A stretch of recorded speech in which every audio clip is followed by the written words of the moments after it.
What is up, guys? So this is going to be my review for Constantine, City of Demons, Season 1, Episodes 1 through 5. I'm not doing episode reviews because the episodes are just way too short. Each one's like 6 minutes, 7 minutes long, and that's just not enough content to talk about for any more than a minute. So there's no point in doing episode reviews as opposed to season-long reviews, or maybe two like half-season reviews, because they only released 5 episodes for Constantine when IMDb says there are 10 episodes, and the 5th episode clearly did not end the season, so I think they're going to release another 5 episodes soon, maybe next week, maybe, I don't really know, but usually they have 6 episodes, and each one 6 minutes, 7 minutes long, so it's not that much content, but it seems like here with Constantine, City of Demons, they are giving us at least something more than that, at least a full episode, at least a full 40-minute episode, but getting into the review of Constantine, City of Demons, episodes 1, 2, 3, 4, and 5. Something to note about this show is that it has a couple inconsistencies between the show and the Constantine TV show, which aired back in 2014 and then was canceled before the season finished, which I thought was a missed opportunity to make this animated CW show the animated version of the unreleased Final Girl, which was the finale of season 1. They should have just done that instead of doing this, but it seems like that there were a couple inconsistencies, such as Chaz's daughter in the show was named Geraldine. Here, her name is Trish, and in the comics, Chaz's granddaughter is named Trish, Geraldine's daughter. So I don't have a clue. I do not know what went through their minds when they said, let's name her Trish instead of Geraldine. Let's just create an inconsistency for absolutely no reason. And there's another inconsistency about Chaz, is that him and Constantine were acting like a night. I think they even mentioned, like, they haven't seen each other in years. 10 years to be exact, I'm pretty sure. And that doesn't make any sense, because on the show, they were just hanging out every single episode. And I think that when they met up in the beginning of the season, I don't think they acted like they haven't seen each other in years. So maybe this show it takes place before that one. But if that's the case, then what was the point? I'd much rather see a continuation of that show. Like I said, the final episode, an animated adaptation of the final episode would have been pretty awesome, just to give a conclusion to that season. But instead they made a prequel to the show, I think, which I don't really see the point in it other than to show the Newcastle scenes of how he damned Astra to hell, which was an interesting thing to see, and it was pretty gory at that. But I just would have preferred to see the season finale or just a sequel to Constantine in between that season and when he joined the Legends, or in between that season and when he helped out Oliver with getting Sarah's soul back. Just something in between. A prequel is like the last thing I wanted to see.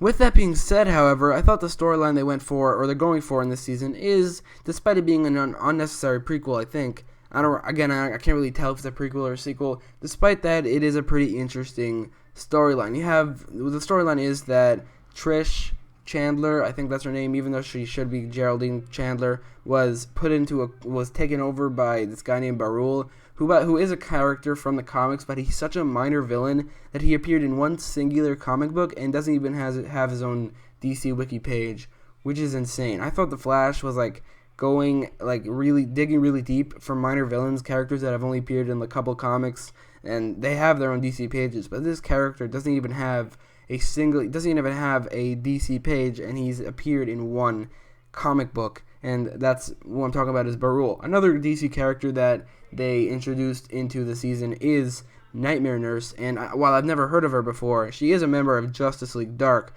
so that's an interesting addition to the Arrowverse, in my opinion. Maybe one day, if the Arrowverse lasts any more than a year or two, which I think it will, but not Arrow or Legends of Tomorrow, Supergirl, or something like that. But if it lasts even longer than that, maybe we will get Justice League Dark with Constantine at the lead, along with other Justice League Dark characters like Nightmare Nurse, because she was introduced, and maybe Zatanna, Deadman, Swamp Thing, all those characters. I think that would be a pretty interesting way to go. Either way, it's really interesting seeing these characters introduced into the Arrowverse, despite the fact that I've actually never heard of her before.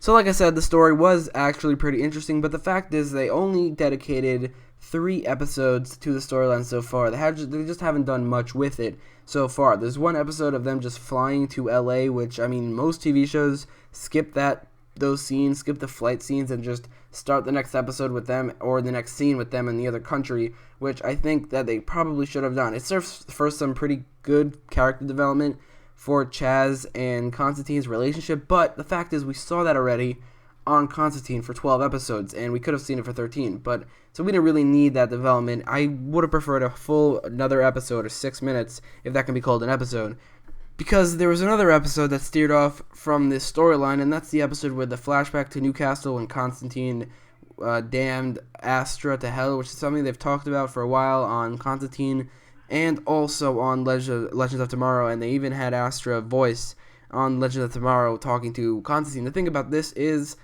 Astra looks completely different. You see here, this is Astra right here from Constantine. We've seen her before in a flashback, and she is black on Constantine and white on this show. So I'm like, is Constantine City of Demons even in the Arrowverse at all? Is it in the same continuity? Because they've changed so many things. I mean, like, they weren't even trying to make it in the same continuity. Maybe it's not. Maybe it's actually a DC Comics Constantine miniseries that's not connected to the Arrowverse, that is just named the same, that is just it stars the same actor, because they've changed so many things that it can't possibly be the same continuity.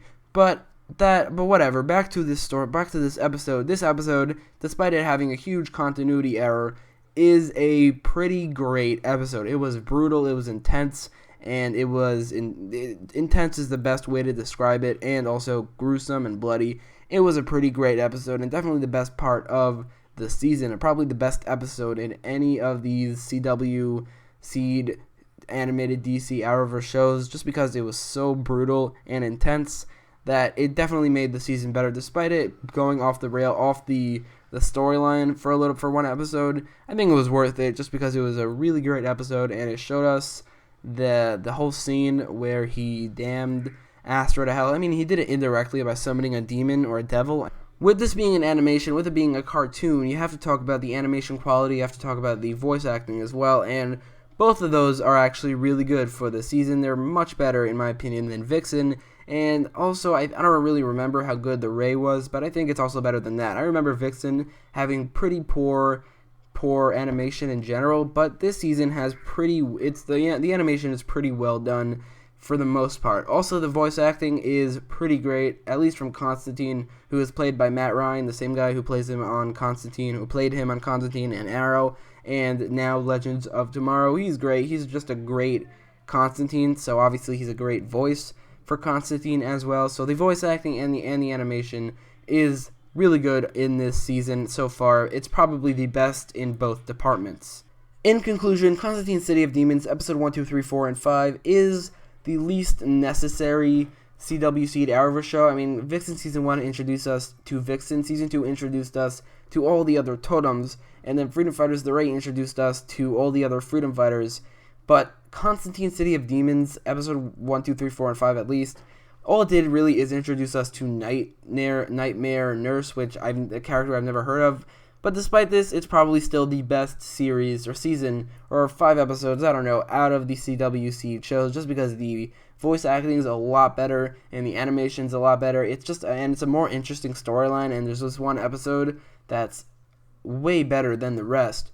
It's just that it doesn't feel like it's in the Arrowverse. The continuity errors and inconsistencies are just so glaring that it does not feel like it's an Arrowverse TV show. It feels like it's just a Constantine TV show that just happens to be voiced by the same guy that plays Constantine in the Arrowverse. But weighing the pros and cons, the pros definitely outweigh the cons, so I'll give this season, or these 5 episodes, at least an 8 out of 10, which, even though it doesn't sound that great, is probably the highest score I'd give for any CW Seed show or season or bunch of episodes or whatever you call them, just because usually they're not that great, and this is probably the best one, despite its inconsistencies with the Arrowverse and lack of needing to exist. But it was still really well executed, probably much better than the other 3 seasons were. So like I said, an 8 out of 10. But let me know what you thought about the season in the comments down below, and don't forget to like, share, and subscribe, and follow me on Twitter for better updates for my videos, or click the notification icon next to the subscribe button. Thanks for watching.